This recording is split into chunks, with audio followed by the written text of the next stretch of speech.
Parfait. En fait, comment t'as pu? Je t'ai même pas permis. Je t'ai envoyé, quand j'ai fait record, ça Ah, l'a ça m'a envoyé la dit demande. sent request, ouais, c'est ça. Puis après ça, Ah, c'est comme si ça avait répondu. C'est pour ça que j'ai dit, ah, c'est donc bien gentil, tu m'as permis. parfait. Je viens de comprendre.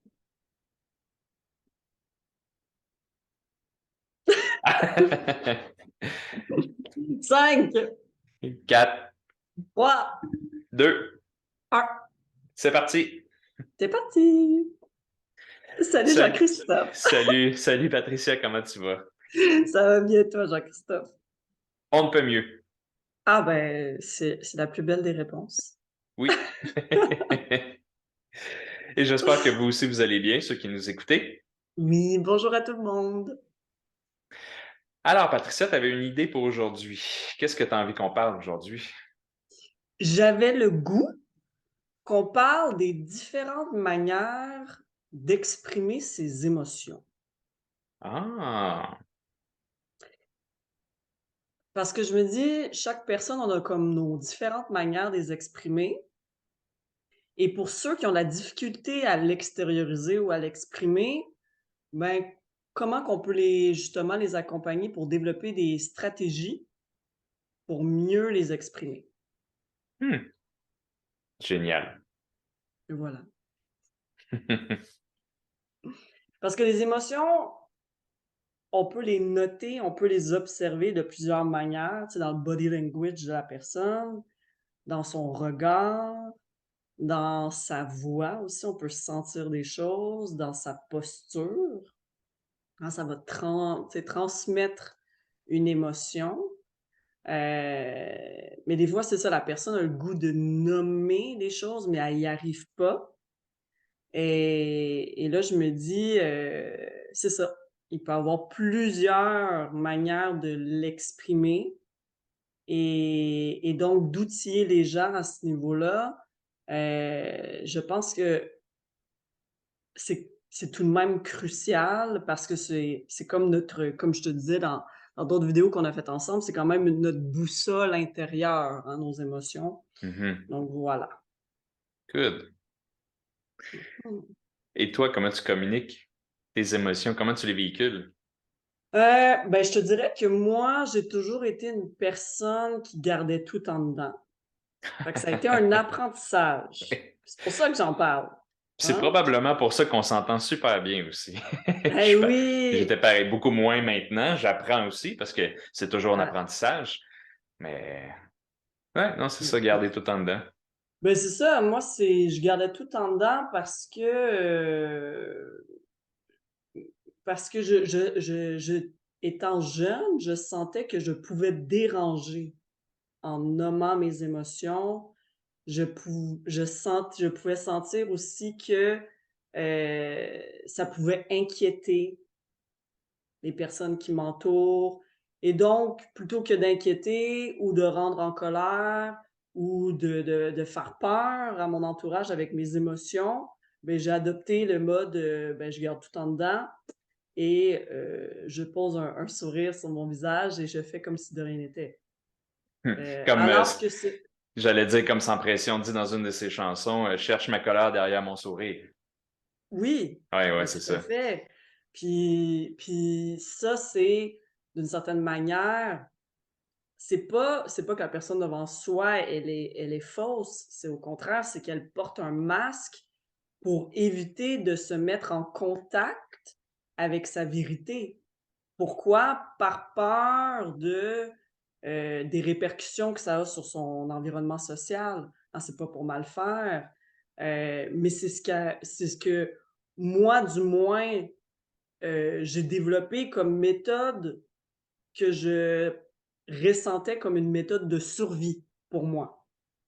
Alors que quand tu grandis, beh, au final, cette méthode-là qui était un mécanisme peut-être de résistance par rapport au contact avec ta vérité, avec ton soi, peut-être ça a été pratique à une période de ta vie, mais ça rapidement, comme on avait déjà parlé dans d'autres Mhm. vidéos, arrive un moment où tu te dis: «Mais non, mais ça me nuit complètement». Donc oui, fait que ça a été un apprentissage pour moi, puis le meilleur apprentissage qui soit. Et maintenant, tu vois, ça s'exprime maintenant avec grande facilité. Mais ça a nécessité énormément de travail, Mhm. énormément de travail. Mhm. Mmh mh. Là-dessus, je te Premièrement, de se comprends. dire de se donner le droit, tu sais, Ouais, c'est déjà puis se donner le droit, puis aussi de le reconnaître.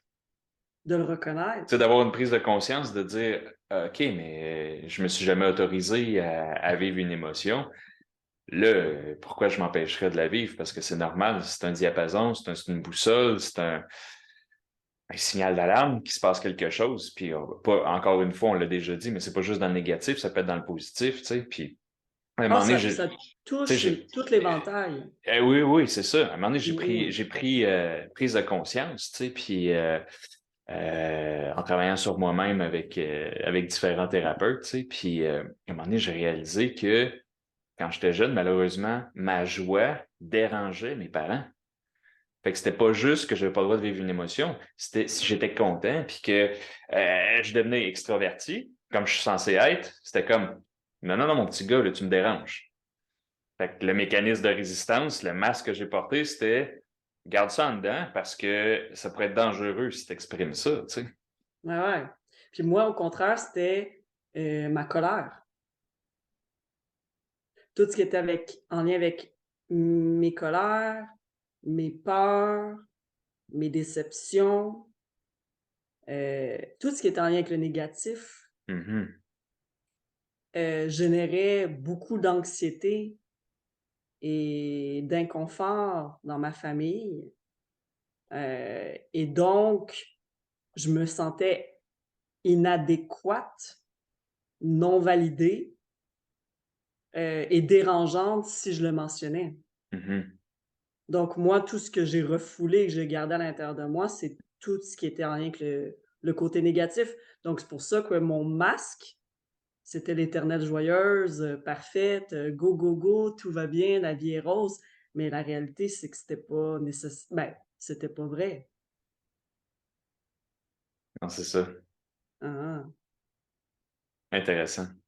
Mmh. Puis en ayant Milo aussi, je me rends compte, puis c'est juste un exemple comme ça. Au début, quand il se mettait à pleurer ou tu sais, qu'il se passait quelque chose, c'est comme ben voyons.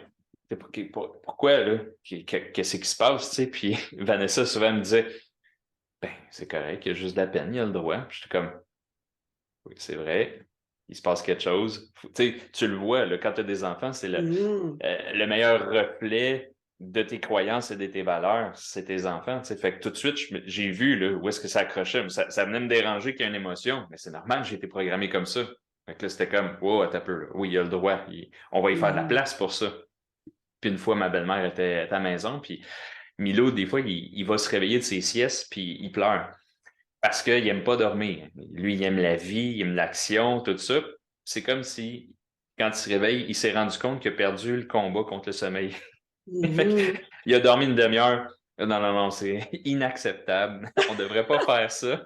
Fait qu'il se réveille puis il pleure. Puis ma belle-mère, elle va le voir, tu sais, puis il y a son petit lapinou, tu sais, c'est comme son petit toutou, là, Un petit qui... doudou. Un petit Ouais. doudou, ouais, c'est ça, tu sais. Fait que ma belle-mère a dit, ben pourquoi tu pleures, mon grand, tu sais, petit homme, ça va pas, tu sais. Regarde lapinou, il pleure pas, lui. Là, j'étais comme, oh, attends un peu, là. T'es en train de dire que il devrait pas pleurer, il n'y a pas de raison, donc c'est pas correct de pleurer.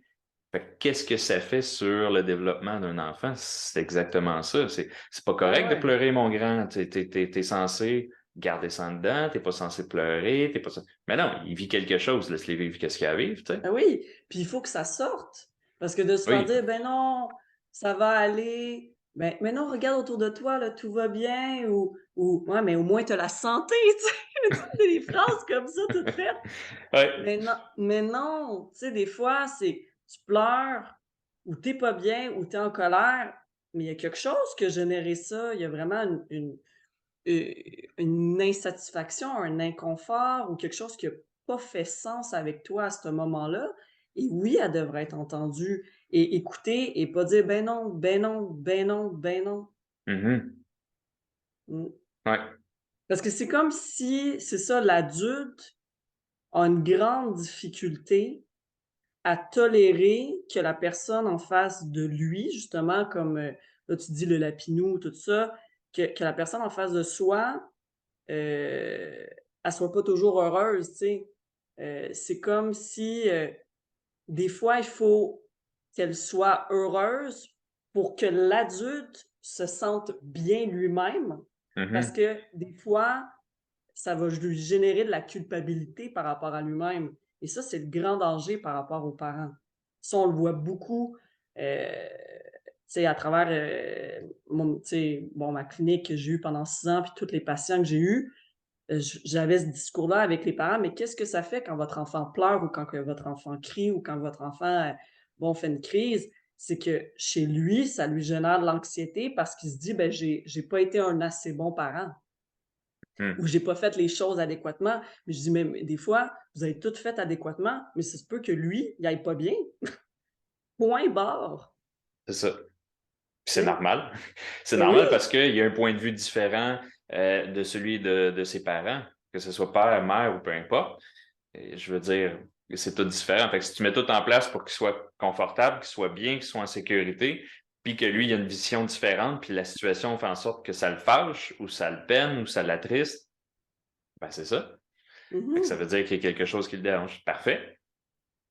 ben Il oui, est en train d'exprimer sa propre version du monde, puis tu voudrais qu'il ne le exact. fasse pas. Ben, c'est grave quand même quand on pense à ça. C'est fou, hein? Ouais. Je viens de penser à ça. Il est en train d'exprimer sa propre version du monde tel qu'il la voit lui. Puis on lui fait: «Non». C'est ça, c'est ça. Ce qui est merveilleux. Puis là, c'est comme, oh, attends, non, non, c'est pas comme ça que ça marche. C'est pas comme ça, c'est comment? Fait qu'il faudrait que l'enfant, il se dit: «Donc il faudrait que je pense comme toi. Hmm. Donc il faudrait que je sois comme toi. Donc il faudrait que je rentre dans ton moule. Ouais. Donc ce que t'aimes, il faut que j'aime ça. Ce que tu veux, il faut que je le veuille moi aussi Ce que et tes t'aimes pas. besoins». Ouais. Ouais, c'est Et là ça. et là, ça fait un enfant justement qui suit une trace, qui suit une trame, qui suit un chemin, mais qui est totalement, possiblement pas le sien. Non. Jusque tant qu'il vienne la crise d'adolescence. Style la vie. S'il la vit. S'il ne la Tu l'as vit vécu pas, toi? Tu l'as vécu toi? pas vraiment. Non, parce que j'avais pas le droit Ben, de moi non faire plus. ça. Ouais, c'est ça, mais moi non plus. Mais ça veut J'aurais pas eu le droit. Plus à 20 ans. mais Plus à moi, 20 c'est ans parce pas que je moi commençais à c vouloir prendre ma ouais, place, tu sais. On me l'empêchait, on me l'empêchait. ouais. Euh, Puis pour ceux, il y en a qui ne le savent pas nécessairement, mais ça va faire 14 ans que ma mère est morte. Il a fallu qu'elle meure pour qu'on puisse prendre notre place. Malheureusement, c'est ça, c'est triste, mais c'est ça. Ça fait 14 ans, moi, que je suis libre de vivre ma vie, tu sais. C'est quand même triste. J'aurais aimé ça être capable de vivre, puis que ma mère soit Avec là. Ben oui, c'est ça. avec Malheureusement, la puis réalité, c'est pas ça. puis je sais, Jean-Christophe, que quand tu me dis ça, tu t'ouvres par rapport à ça, je sais profondément en plus que tu l'aimes énormément ta mère. Tu sais, fait que ça a Certain. rien à voir avec l'amour que tu lui portes. Pas du tout. Pas du tout. Puis à un moment donné, il faut que tu décides, quand tu prends des prises de conscience comme ça, que tu te dis, ben écoutez, vous m'avez donné tout ce que vous pouviez, tout ce que vous étiez capable selon les connaissances et ce que vous aviez. Puis moi, je prends ce que j'ai de besoin, mais il y a un paquet d'affaires qui me servent pas du tout. Puis à partir de Exact. là, moi, je fais mon chemin, puis je prends mon envol. Le but, c'est ça, tu sais. Mmh. Fait que c'est un peu drôle de dire, là, je parle de façon générale, de dire, OK, on espère que nos enfants soient autonomes, soit ci, soit ça, mais en même temps, on veut tellement les mettre dans un moule pour qu'ils correspondent à ce que nous, on veut. C'est un peu hypocrite dans un sens, tu sais. C'est comme, donne-y des bonnes bases, laisse l'évoluer, puis regarde ce que ça va donner, tu sais. Mets une plante en terre, Exact. mets un tuteur, mais au final, je veux dire, tu le laisses pousser comme qu'il veut, tu sais. C'est exactement ça. Je salue d'ailleurs toutes les mamans dans le groupe, une belle communauté dans laquelle j'interviens en particulier, puis j'avais exactement utilisé cette image-là. Le but comme parent, là, c'est d'être un tuteur à plante. Si on est un tuteur à plante qui écrase trop la plante, ben la plante, elle poussera pas. Et si on est un tuteur qui est vraiment trop éloigné de la plante, mais on fait pas non plus notre travail de bien l'orienter dans sa vie. Mais au final, la petite graine que vous avez plantée, hein, vous l'avez stimulée, tout ça, vous avez permis à cette petite plante-là de pousser, mais le but, c'est qu'elle va faire son propre chemin. Puis un jour, ben, le tuteur, il en a plus de besoin. Le tuteur, il peut être retiré. Vous l'avez aligné dans la bonne direction, vous lui avez donné ce qu'il avait besoin pour développer ses aptitudes, ses compétences, et cetera. Mais à un moment donné, oui, l'enfant est destiné à vivre sa propre vie puis à voler de ses propres ailes. Mhm. Hem et comme Jean-Christophe l'a si bien dit, puis moi j'ai absolument le même discours, c'est que ce que vous avez donné, c'est en fonction de ce que vous aviez, en fonction de vos compétences, heu, quand que justement vous aviez l'enfant avec vous et c'est génial. Puis à un moment donné, beh, justement, la plante va commencer à pousser d'elle-même puis à faire ses propres branches. Fait qu'on revient à l'image de l'arbre, Oui. mais c'est ça, tu sais? Mmh. Puis c'est ça la beauté de la vie. Ben oui. Parce que le but, tu sais, par exemple, quand tu regardes dans une forêt, moi, je trouve ça triste quand toutes les arbres, quand ils sont destinés de toute façon à la coupe, puis sont toutes pareilles un à côté de l'autre, triés, carrés, tac, tac, tac, comme qu'on voit dans les Laurentides et tout. Moi, je Ouais. trouve que c'est des forêts qui sont tellement tristes. Mais quand tu regardes des forêts avec des arbres qui vont dans différents sens, il y en a qui vont un peu plus haut, il y a des plantes, Ben il y a ouais. une Et surtout, une diversité. diversité, j'allais dire ça, c'est que c'est pas les mêmes arbres qui poussent toutes droites, la même sorte d'arbres. Tu sais, il peut y avoir des bouleaux, des chênes, des frênes, Exact. Exact. Puis c'est Fait ça la beauté de l'humanité. que- Puis Mhm. c'est comme ça qu'on peut se soutenir parce que toi puis moi, on est différents de toutes les personnes sur la planète et c'est comme ça qu'on peut amener à faire évoluer les gens. Mais si on est tous des robots, tous comme des boulots un à côté de l'autre, en quoi on peut s'apporter des choses qui vont nous permettre de développer des aspects dans la vie en général ou pour l'humanité, tu sais? Mmh. Exact. Mmh. Ouais, l'idée, c'est d'avoir sa propre couleur, puis de permettre à tout le monde d'en bénéficier, puis de prendre les couleurs de tout le monde, que ça fasse comme, que ça soit un canevas multicolore et non pas noir et blanc, rayé, tout pareil, tout Plate. égal, tu sais. Plate, ouais. Ouais, c'est ça. Que ce soit juste des nuances de gris, tu sais. Ouais, c'est ça. Ouais. Ouais. Non, puis c'est ça, puis tu sais, il y a plusieurs manières d'exprimer ses émotions. Mhm. Souvent, quand on est adolescent, on va aller vers d'autres activités. Tu sais, on va aller dans le peut-être dans le défoulement un peu, ça va être à travers le sport. Beaucoup qu'on le voit les adolescents, tu sais, qui vont Ouais. aller et toi, bon, toi, tu avais le hockey. Moi, j'étais une fille beaucoup dans l'athlétisme, beaucoup dans la course, beaucoup dans les marathons, tout ça. Heu, mais j'ai été Mhm. aussi beaucoup dans l'art visuel. Fait que, tu sais, bon, le monde qui me suivent, sur Instagram, sur Facebook, vous savez que c'est tout moi qui fais mon graphisme, c'est moi qui fais tous mes dessins. Fait que j'ai toujours été dans la peinture et tout. Puis il y a un moment de ma vie que j'ai arrêté, puis j'ai recommencé, puis vraiment tout ce que j'exprimais pas, mais mon Dieu que ça s'est manifesté, moi, tout dans mes toiles. C'est fou, Oui, c'est tu m'en fou. avais déjà parlé Ah non, il y a quelques mais années avant que tu partes pour la France. ah ouais. Ça Ben, dans le fond, s'achetait littéralement. c'est au moment qu'on s'est rencontrés juste avant ma séparation de mon ex avec mon ex-mari. Mhm. Mmh, tout à fait. Fait que, tu sais, des fois, on peut utiliser d'autres manières que juste le verbal pour exprimer, le sport, ça peut être aussi la musique, tu sais, que souvent, on va tomber dans l'artistique, on va aller dans l'inconscient, jusqu'à temps que l'inconscient, il soit suffisamment, prêt pour éventuellement, là, tomber dans le conscient, puis là, nommer, nommer, nommer. Mmh. Ça, c'est souvent, c'est débloqué justement dans des suivis, que ce soit en ergo ou en ostéo, comme quand tu m'avais suivi moi aussi. Mhm. Que là, ça permet d'aller chercher, tout ce qui est difficile à être nommé.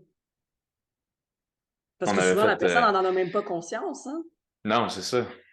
Puis, tu sais, si je me souviens bien, dans certaines séances qu'on avait faites, l'hypnose avait été assez utile pour ouvrir la vanne entre l'inconscient et le conscient. Puis, une prise Mmh de mh. conscience que tu avais faite, les transformations qui s'étaient passées. Autant dans La l'intégration des réflexes, autant dans ce qu'on pouvait aller tout ah évaluer, tout oui, corriger, ça a été assez, ah ouais, puis la PNL aussi. La PNL, oui. énormément.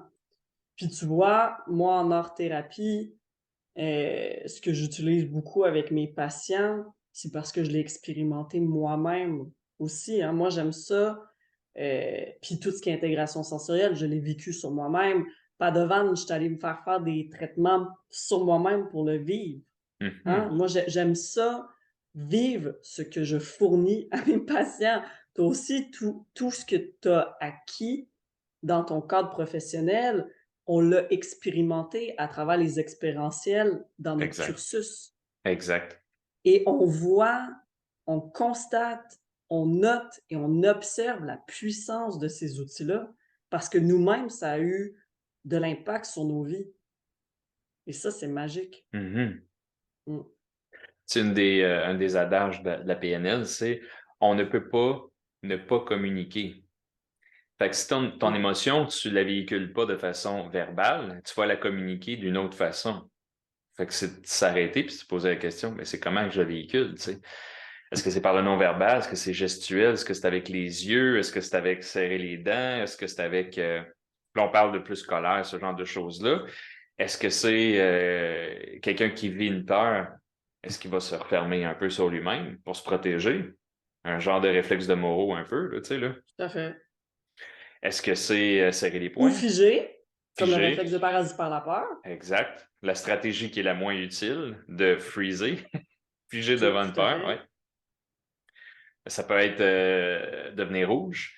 La voix peut changer. Écouter le thème de la voix de quelqu'un, tu sais. Puis si la personne devient, on va donner un exemple, tu sais. Puis, hey, comment ça va? Ça va bien. Sec, comme ça. OK, ça va-tu vraiment bien? Et c'est là qui est intéressant comme être humain, de poser puis d'oser poser la question. Je vois à ton ton de voix que ça n'a pas l'air d'aller. Est-ce que tu veux, est-ce que tu es prêt à m'en parler? Puis si la personne a Mmh. dit non, non, tout va bien. OK, parfait. Au moins, tu vas à la porte, tu sais. Mais si la Ah, personne décide de s'ouvrir, qu'elle te fait assez confiance pour s'ouvrir à toi, là, ça devient intéressant, tu sais. ben oui. Puis souvent, Heu, il y a des personnes aussi qui osent pas nommer des choses, mais qu'à travers leur ton de voix, leur regard, leur posture ou des fois des écrits qu'ils vont t'envoyer, ils tendent une perche aussi. Ouais. Mais ça, il faut avoir une c'est ça, il faut pouvoir le noter ça, mais il y a des fois, il y a des personnes qui veulent exprimer, qui sont pas prêts à ouvrir la valve complètement, mais ça se note. Et je pense que dans la société d'aujourd'hui, qu'on est habitué d'aller tellement vite, on va pas prendre le temps de faire comme tu dis heu, ben, tu me dis que ça va vraiment? Tu sais, à travers le ton de voix, on le sait très bien que ça va pas, mais Mhm. de juste prendre le temps de dire: «Ben, pour moi, ton bonheur est important, donc je te repose la question: "Ça va? Ça va vraiment?"» Ça, c'est important. Ouais. Parce que les humains, on a besoin de se sentir écoutés, validés, entendus.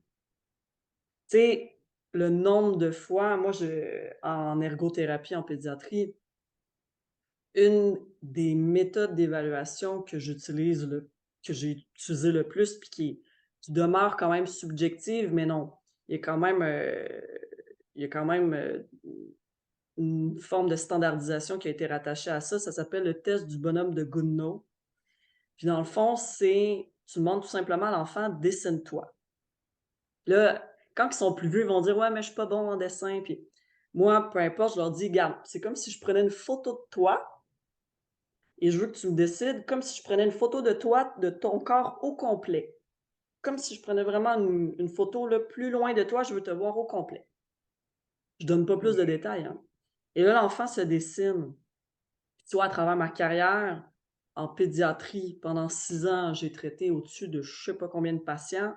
Ce qui revenait beaucoup, beaucoup dans les dessins, c'est il me dessinait des bras dans les airs ou des grandes, grandes oreilles.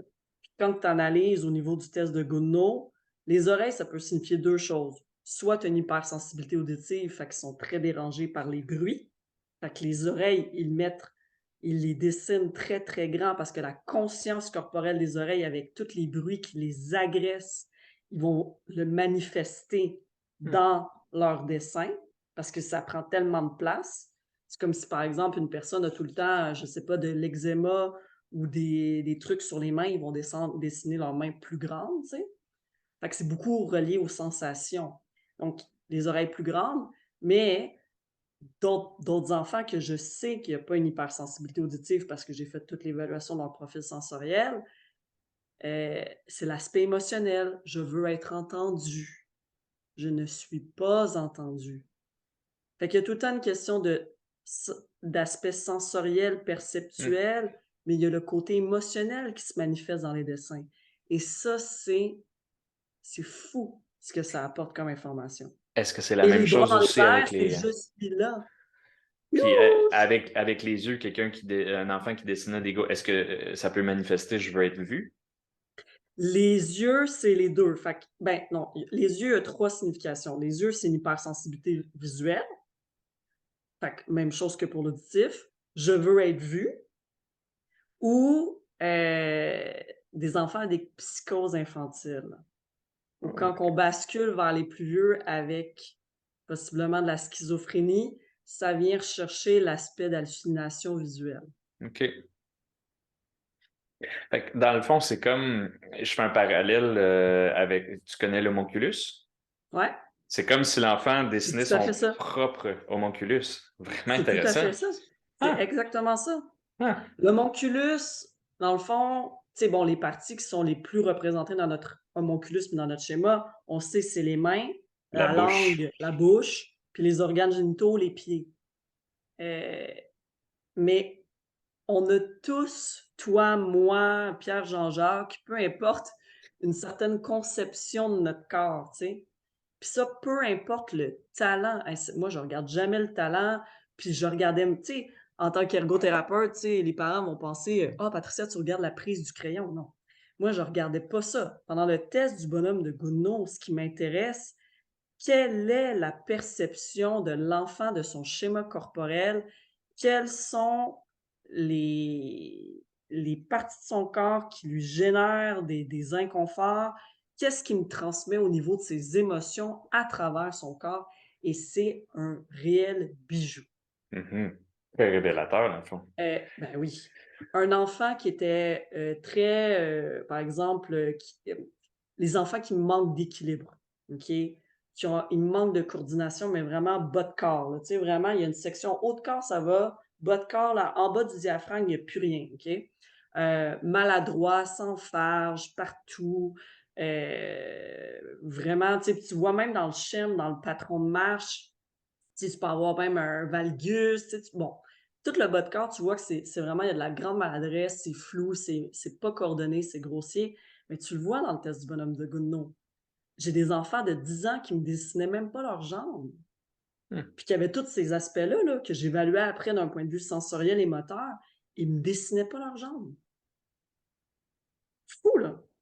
Après, tu te mets à travailler le rampé, le quatre pattes, tu ramènes avec du brushing, vraiment toute la sensation tactile proprioceptive au niveau des jambes, tu travailles les réflexes plantaires, tu travailles là. Ben, au bout de 3 mois, je te peux te garantir que tous mes enfants, il y avait leurs jambes et leurs pieds et même des souliers avec des petits lacets, là, qui étaient dessinés sur leur feuille de papier. Ouais, c'est ça. Fait un enfant qui Et est trop dans sa tête, pas dans son corps, j'imagine que c'était une grosse tête, puis qui se met bonhomme à allumette pour le reste, là. Ou mais à peine. Jean-Christophe, c'est exactement ça. C'est ce que Il me j'aurais dessinait dessiné quand j'étais petit. qu'une tête. C'est Il me ça. dessinait qu'une tête. C'est ça que j'aurais fait quand j'étais petit. Juste Puis dans ma tête, pas dans mon corps. c'est là, par exemple, qu'il faut faire attention parce qu'il y a des ergothérapeutes qui vont dire: «Ah, d'un point de vue graphique, il est pas assez rendu loin». Oui, il y a l'aspect graphique, mais il y a l'aspect subjectif, sensoriel, perceptuel, émotionnel à regarder à travers le dessin. Tout le temps, tout le temps, tout le temps. Ouais, puis je sais pas si tu vas être d'accord avec moi, mais tu sais, des fois, quand un ergo va dire, OK, l'enfant, il a 3 mois de retard dans telle affaire, mais là-dedans, il est 2 semaines en avance. Puis lui, non, il est 6 mois en retard, vite, il faut développer ça. Et là, là-dedans, il est un petit peu en avance, on va le laisser aller, mais là, il est Mais c'est normal, on ne peut pas se développer selon un standard. Comme qu'on disait tantôt, on ne peut pas être tout Mmh. pareil. Fait que je trouve ça un peu particulier de dire ah, mais là, il est en retard de tant de semaines ou tant de mois dans une affaire, puis ben, OK. S'il y a un En retard fait, majeur, là, OK, si ça peut nuire à son développement, OK, mais si c'est ah ben il est juste en retard de 3 mois, mais qui est en avance sur d'autres choses, mais c'est normal, je veux dire. On grandit pas tout égal. dans le fond, en ergothérapie, quand on utilise des batteries standardisées, puis qu'on dit, bon, ton enfant correspond, je sais pas moi, à 1 an, 3 mois, alors que 3 ans et demi, OK? Il faut faire la part des choses. Tu dis: «OK, là, l'écart est quand même assez important». Mais Mhm. si tu dis, il y a un écart de 6 mois ou de 3 mois, puis que c'est à peu près ça un peu partout dans toutes les sphères, puis qu'on triangule avec le reste, puis que l'enfant est fonctionnel, puis tout ça, bon non. Là, tu te dis, c'est pas suffisamment significatif. D'où l'importance justement que l'ergo en face de toi puisse bien regarder le big picture de la situation avant d'apporter, certaines conclusions qui Mhm. seraient trop hâtives, tu sais? Mais l'utilité, par exemple, des batteries d'évaluation standardisées, par exemple, pour tout ce qui est en lien avec les retards moteurs, développementaux, moi, j'ai trouvé ça vraiment génial parce que justement, quand un enfant a 4 ans et demi puis il cote 9 mois, là, tu te dis: Ouais, «OK, ouais, là». ouais. C'est certain. Tu C'est sais, certain. et là, on peut se dire: «OK, là, à telle date, il code ça. Moi, je vais travailler avec toi pendant 3 mois». Et là, on rattrape déjà quasiment 1 an d'écart en 3 mois. Là, ça me dit que mon intervention, elle est Fine. on point Ouais, et on continue dans cette direction-là et l'enfant fait une vitesse grand V en termes de son évolution. Donc ça donne des cotes. Ça, c'est c'est intéressant. ça. Ben, c'est une unité de mesure. C'est sûr que C'est ça, de ce point de exact, vue-là, c'est intéressant, ouais. c'est ça. Ah, cool. Mais d'un point de vue émotionnel, si on revient sur le dessin parce que Oui. on a c'est hyper génial. Puis tu vois, à travers justement l'art thérapie, moi, ça m'a énormément aidé. Il y a une activité qu'il nous faisait faire. Il disait, tu sais, vous pouvez imaginer, mettons, une situation, une personne que justement, ça vous a généré de la colère ou peu importe. Il disait, tu sais, prenez juste une feuille de papier, puis prenez, et moi, je l'utilise beaucoup avec, ma clientèle, mais après ma barre avec moi-même, hein. Et donc, prendre un pastel gras, rouge, hein, parce que le rouge au niveau de la colère, ben, au niveau de l'émotion de la colère, c'est très, très relié. Et donc, de faire des traits comme ça vers l'extérieur, hein, jamais vers soi, parce que sinon tu renvoies l'émotion vers toi. Donc, vers l'extérieur et en nommant les choses comme si la personne était devant toi, sans filtre. Et là, avec le geste moteur, comme on en discutait un peu avec, juste avant notre vidéo, avec Peter A. Levine, qui est un psychiatre qui a vraiment intervenu au niveau de tout ce qui est en lien avec les traumas. Il mentionnait que justement, l'émotion non nommée reste figée dans le corps. Et donc, d'y associer, oui, on peut dire verbalement, mais à la limite, ça peut être juste des cris ou peu importe, mais l'important, c'est qu'il y a un geste moteur, une énergie qui part du soi pour aller vers l'extérieur, parce que c'est ça la problématique qui arrive aussi dans un trauma, c'est qu'il y a un paquet de sensations inconfortables sensoriellement qui surviennent dans ton corps au moment du trauma et l'énergie n'est pas sortie, n'est pas nommée, n'est pas combattue et il faut la faire sortir. Et donc cet exercice-là qui est tout simple, heu, mais aide de manière incroyable. Puis je l'ai utilisé avec des enfants qui ont vécu des gros traumatismes et honnêtement, après, ça ouvre la soupape et c'est juste magique. Mhm. Mmh mh. Je suis en train de penser, quelqu'un ou un enfant, un adulte, peu importe, qui vit pas vraiment ses émotions, Mmh. est-ce que ça pourrait être utile de faire exactement l'inverse, de prendre une belle couleur, puis d'exprimer de la joie, de dire, mettons, de la faire rentrer? Je sais pas si tu comprends ce que je veux Oui, dire. Un mais jaune l'affaire doré, tu sais. ouais, il faut faire attention avec les traits parce qu'en art-thérapie, on voit vraiment la puissance des symboles.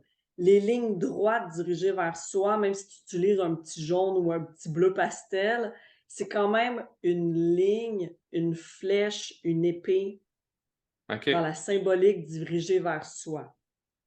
Fait que si tu veux t'apporter du bonheur, ça va être plus, tu vas prendre par exemple un pastel sèche, puis tu vas faire un genre de mouvement à la limite en vague ou plus curviligne, avec vraiment beaucoup de la douceur, mais habituellement, on va y aller, ça va être plus par exemple, OK, mettons Jean-Christophe, tu m'expliques par exemple que tu as vécu un traumatisme à tel moment X de ta vie et là je te demande ça s'est situé où dans ton corps? Puis là, tu me dis: «Ben, je l'ai senti vraiment, je sais pas moi, au niveau de mon pancréas». Bon, ben ça, c'est intéressant de te demander: «OK, tu vas me dessiner ton pancréas ou tu vas me dessiner ta silhouette avec ton pancréas et là, ce que tu vas faire, c'est que tu vas apporter de la guérison au niveau de ton pancréas». Parce que maintenant, tu as compris c'était quoi qui était en jeu. Tu as écrit par exemple, tout ce qui était en jeu dans ce traumatisme-là, tu sais, admettons qu'on a fait un long processus de conscience et là, à travers l'image, parce que l'image, elle a une autonomie, elle a une faculté de guérison parce que justement, ça vient chercher l'aspect inconscient. Tu vas mettre, par exemple, une couleur qu'on dit de guérison au OK. niveau du pancréas. Fait que plutôt que d'utiliser comme les images, par exemple, en PNL, là, on va le faire vraiment apporter à soi dans une fonction d'image et là, tu vas apporter, toi, ta couleur de guérison, elle serait quelle couleur? Ah, elle serait, je sais pas moi, verte pomme, parfait. Puis là, tu vas le faire les traits avec la vitesse que tu veux pour venir vraiment guérir, puis vraiment rentrer en conscience avec ton pancréas, avec l'image que tu es en train de faire. Et ça, c'est absolument génial aussi. Les enfants, tu me disais qu'ils sentaient beaucoup, hein, beaucoup les traumas, c'est beaucoup au niveau de la gorge parce qu'ils ont senti qu'ils n'ont pas pu le nommer. Eux, c'était beaucoup au niveau de la gorge ou sinon beaucoup au niveau du ventre. On apportait beaucoup cette notion-là de couleur de guérison sur leur silhouette. Puis tu vois les cauchemars ou les rêves récurrents, justement, qui étaient, bon, peut-être plus des terreurs nocturnes en lien avec l'événement traumatique, chutaient complètement. À partir du moment qu'on faisait ce travail-là hors thérapeutique. Mmh. Ouais. Mmh. Ce qui est Ouais. intéressant aussi, c'est, Virginia Satir, qui était une grande thérapeute, familiale. Elle disait, mettons, «OK, comment tu te sens par rapport à ça?» «Ah, moi, je suis en colère». «Tu es en colère?» «Ouais, quand il arrive ça dans la maison, je suis en colère». «Comment tu te sens par rapport à ta colère?» Là, la personne: «Mais comment ça, comment je me sens par rapport à ma colère?» «Oui, comment tu te sens par rapport à ta colère?» Fait que là, c'est de nommer une émotion sur une émotion ou un ressenti ou un sentiment sur une émotion. Fait que la Mmh. personne, ça lui permet d'avoir une prise de conscience, d'un peu s'auto-analyser, puis c'est comme: «Ben, je sais pas, moi, comment je me sens par rapport à ma colère?» «Ah, tu sais pas?» Prends un instant, puis fais en sorte que tu le saches. Puis là, la personne: «Ouais, mais là, quand je suis en colère, comment je me sens par rapport à ça?» «Ben, je me sens déçu». «Ah, pour quelle raison tu te sens déçu?» «Ben, parce qu'il arrive quelque chose, une situation, puis je veux pas que ça marche pas comme que moi je veux. Fait que c'est ça qui me met en colère». «OK». Fait que là, la personne, elle commence à développer le système de: Ouais. De «OK, mais raffinement pour comprendre le ben cœur. c'est ça. La colère, c'est pas la finalité, c'est le système d'alarme. Mais qu'est-ce qui le cause? OK, ben c'est parce qu'il arrive X, moi, ça me fait réagir Y. Est-ce qu'on va travailler sur le Y? Non. Travaillons sur le X». Mais Mmh. pour ça, la personne, faut qu'elle prenne conscience qu'il y a un X. Parce que si la personne dit: «Non, non, tout est beau, moi, je suis juste tout le temps fâché», parce que c'est ça. On reste juste Ouais. en surface, tu sais? Là, c'est d'aller dans la Puis structure profonde. puis c'est surtout pour, par exemple, les personnes qui ont la misère à exprimer leur colère, heu, s'ils font jamais cet exercice-là comme tu viens de nommer ou juste d'apporter de la conscience, de le dessiner, de l'écrire, peu importe, heu, ben, jamais quand ils vont être en colère une prochaine fois, ils vont être capables de nommer parce qu'ils sont jamais en contact avec la cause.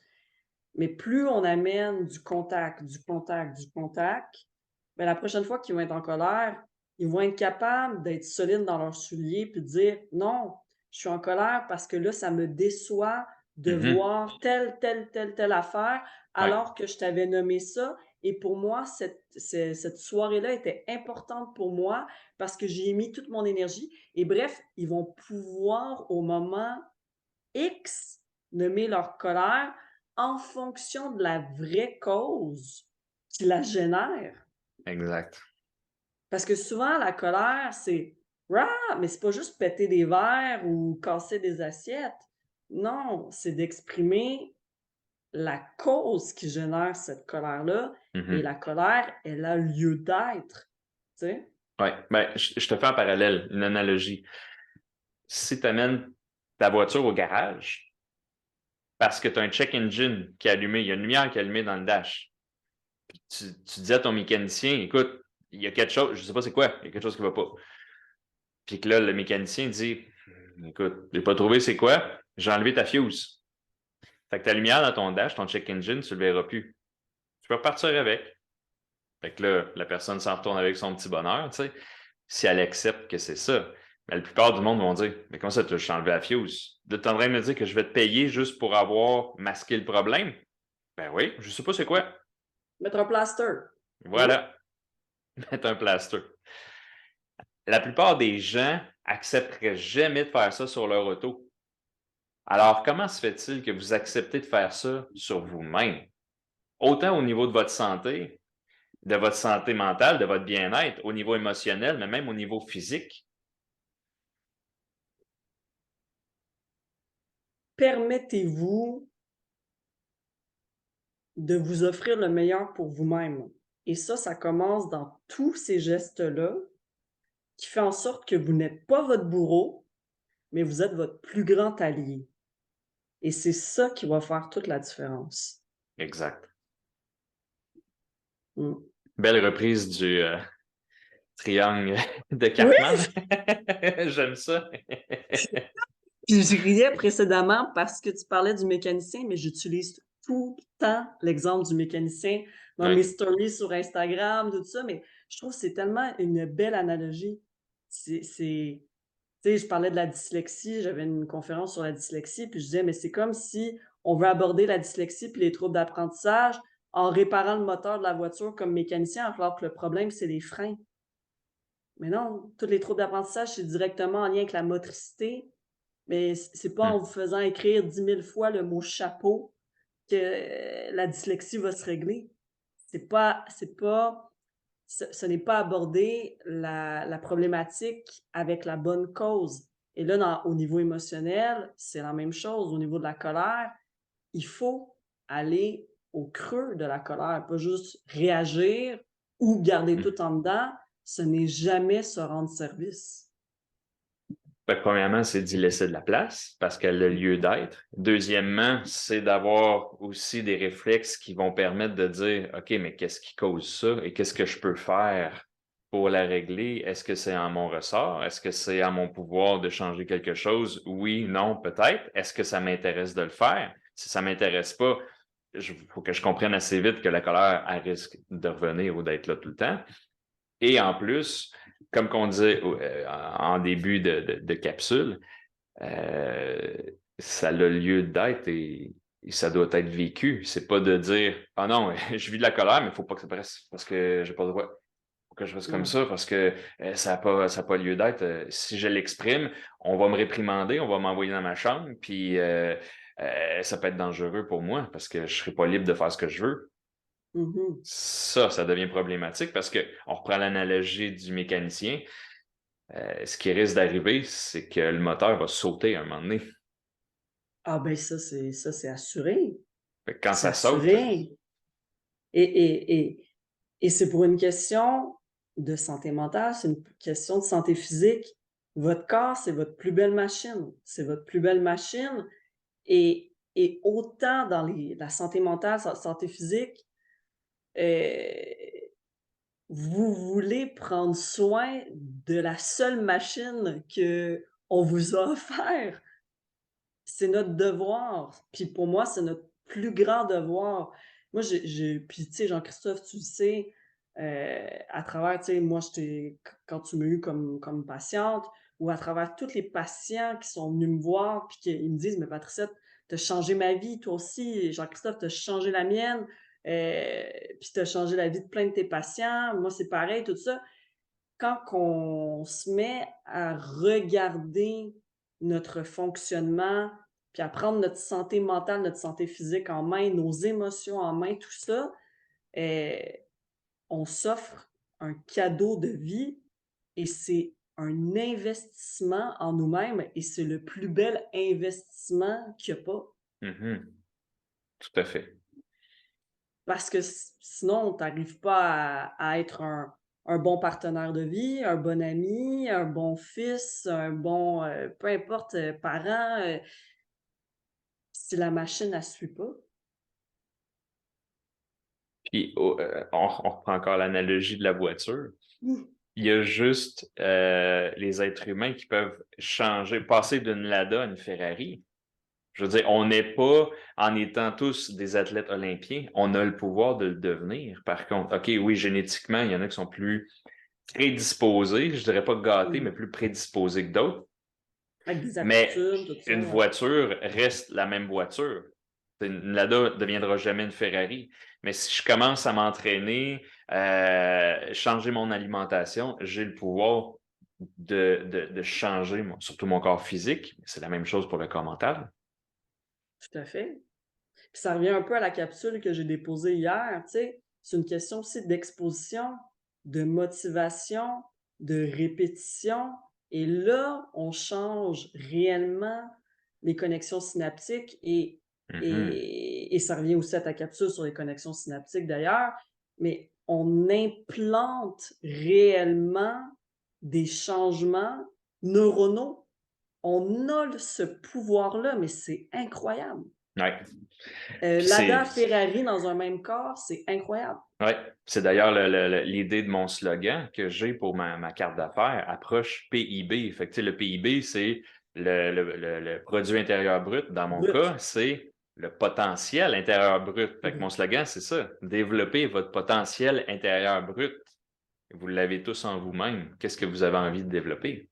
Puis moi, mon logo, c'est mon escargot, hein? Fait que tout part de l'intérieur de soi, parce que vous avez tout en vous. On a toutes les ressources en dedans de nous-mêmes. Ouais. On a toutes les ressources en nous-mêmes. Mon Dieu, j'avais jamais fait l'analogie entre nos 2 logos. On a le même, c'est le même slogan, Ouais. d'une certaine manière. Ouais, Ouais. c'est fou, hein? Oh mon Dieu. Que Bon, c'est beau! Ah, c'est pas merveilleux ça? c'est merveilleux, ça. Ah! Bon, Bon, ben, oui. merci à tous pour votre attention pour aujourd'hui. C'est une super capsule qu'on vient de faire. Je sais pas, Génial. Ça a passé super vite. Encore une fois, on a plein de choses ouais, à dire. Puis ouais, on est bien heureux de le faire aussi. oui. Fait que s'il y a des choses Merci. qui vous ont interpellé dans ce qu'on a dit, écrivez-nous. Si vous voulez qu'on dérive sur d'autres sujets ou qu'on approfondisse quelque chose qu'on a parlé, c'est toujours intéressant de vous lire et de reprendre des sujets qui vous intéressent. Mmh. Sur ce, Puis et quand que vous nous écrivez aussi des commentaires, hein, on trouve ça génial parce que nous, on se dit: «Oh yes!» Tu sais, ça suscite, d'autant plus l'intérêt et on vous invite aussi à vous abonner à notre chaîne. Comme ça, vous allez pouvoir voir nos publications au fur et à mesure qu'ils se déposent sur YouTube. exactement. Donc, voilà mes chers. Bonne Gros semaine. bisous. Ciao. À bientôt.